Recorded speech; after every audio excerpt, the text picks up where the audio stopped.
Good afternoon. I hope everybody's doing well.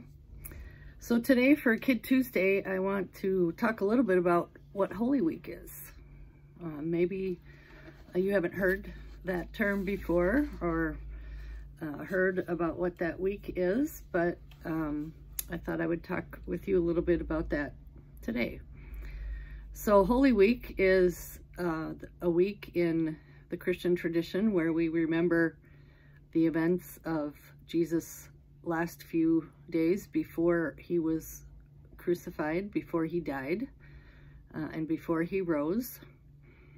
And it starts out on Palm Sunday, what we call Palm Sunday. It's also becoming known as Passion Sunday. So Palm Sunday is all about when Jesus rides into Jerusalem on a donkey and the people cry, "Hosanna, save us." People wave palm branches and shout, "Hosanna, save us." Jesus is a different kind of king than the kinds of kings we see on earth. He's humble and comes to help people and to save people. He's not really that interested in military power or wealth or any of the things that we often associate with kings. So that's the beginning of Jesus' week during Holy Week. He rides into Jerusalem, and he comes to Jerusalem to celebrate a festival called Passover, which is a Jewish tradition, and Jewish people still celebrate that during this time of year. And if you have any friends who are Jewish, you might want to ask them about what Passover is and what it means to them. It's a celebration of the story of God freeing the Israelites from Egypt when they were slaves there. So that's why Jesus is coming into Jerusalem. And then a number of things happen while he's in Jerusalem. He celebrates that Passover meal with his disciples. But then some of the things that Jesus has done over the past 3 years of his life has gotten him in a little bit of trouble, and he ends up getting arrested, and he's put on trial, he's tortured, and eventually he is crucified. And as Christians, we remember all these things as Jesus doing it for the sake of the world, entering into our suffering, the suffering of the world, and doing this for our sake in order to save us and liberate us. And then, of course, Easter, on Easter Sunday, when God raises Jesus from the dead, and we have new life through that event. So I'd like to just read a couple of these stories for you from one of my favorite Bibles called the Read With Me Bible. And I will start with the events of Thursday. We call Maundy Thursday, not Monday, but Maundy, M-A-U-N-D-Y, and that word means new.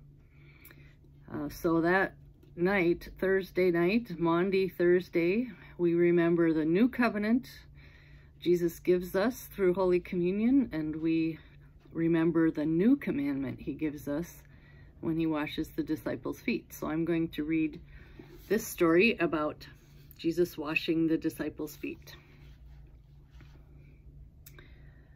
It was just before the Passover Feast. The evening meal was being served. Jesus got up from the meal and wrapped a towel around his waist. Then Jesus poured water into a basin and began to wash his disciples' feet. He dried their feet with the towel that was wrapped around him. There you can see some pictures of that. And people in Jesus' day would wash their feet because the roads were dusty and they wore sandals. But servants and slaves were the ones who washed people's feet. Now, after he washed their feet, Jesus said, "Do you understand what I have done for you?" He asked them. Now that I, your Lord and teacher, have washed your feet, you also should wash one another's feet. Now that you know these things, you will be blessed if you do them. So Jesus was trying to teach us that we need to serve others. And his example of that was washing one another's feet. And then, as they celebrated the Last Supper, when the day came to celebrate the Passover Feast, Jesus said to two of his disciples, "Go into the city. A man carrying a jar of water will meet you. Follow him. He will show you a large upper room. Make preparations for the Passover Feast there." The disciples went into the city and found things just as Jesus had told them, so they prepared the Passover Feast. When evening came, Jesus arrived with the disciples.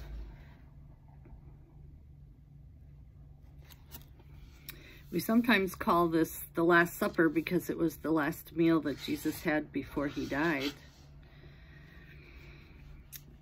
So while they were eating, Jesus took bread, gave thanks, and broke it.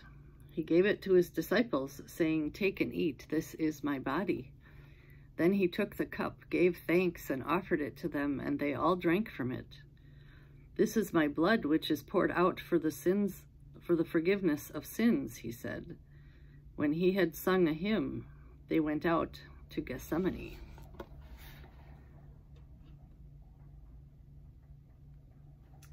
So that's Jesus giving new meaning to the bread and the wine as they were celebrating that meal. Now then, Jesus and his disciples go to Gethsemane, and he's arrested there, and he's put on trial, and he is tortured, and then he is sentenced to be crucified. And now crucifixion was a pretty tough way to die. And here I'm going to read a little bit about Jesus' crucifixion and burial. So Jesus carried his own cross to Golgotha. There the soldiers crucified him.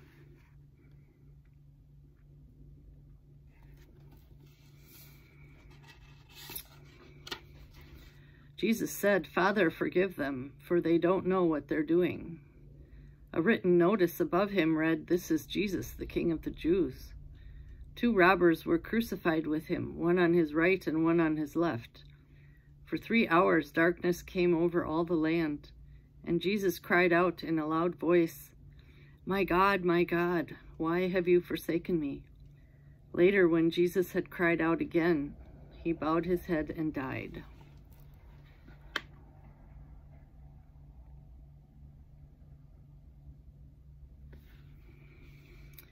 So that was a really, really hard day, and Jesus felt like God had abandoned him. But that's not the end of the story. As evening approached, a rich man named Joseph went to Pilate and asked for Jesus' body. Pilate ordered that it be given to him.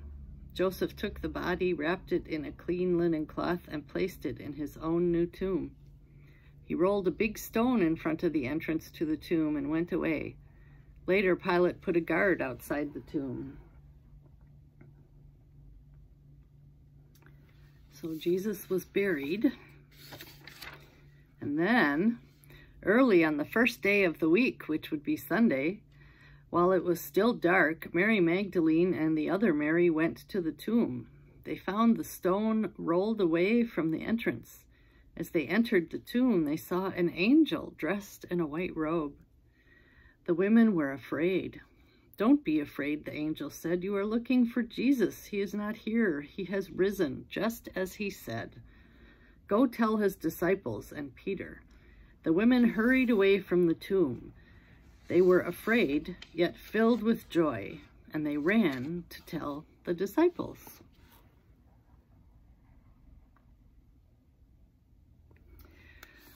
So Holy Week is all about what happens to Jesus. Maundy Thursday is the new things that Jesus gives us. Good Friday is the day Jesus died, and we call it good because Jesus did it for us. Certainly wasn't good for him because he died. And then Saturday we wait. We wait while Jesus is dead and buried in the tomb. And we anticipate his resurrection on Easter, when God makes him alive again, so that we can all be alive as well. So I wish you blessings on this Holy Week, and peace be with you.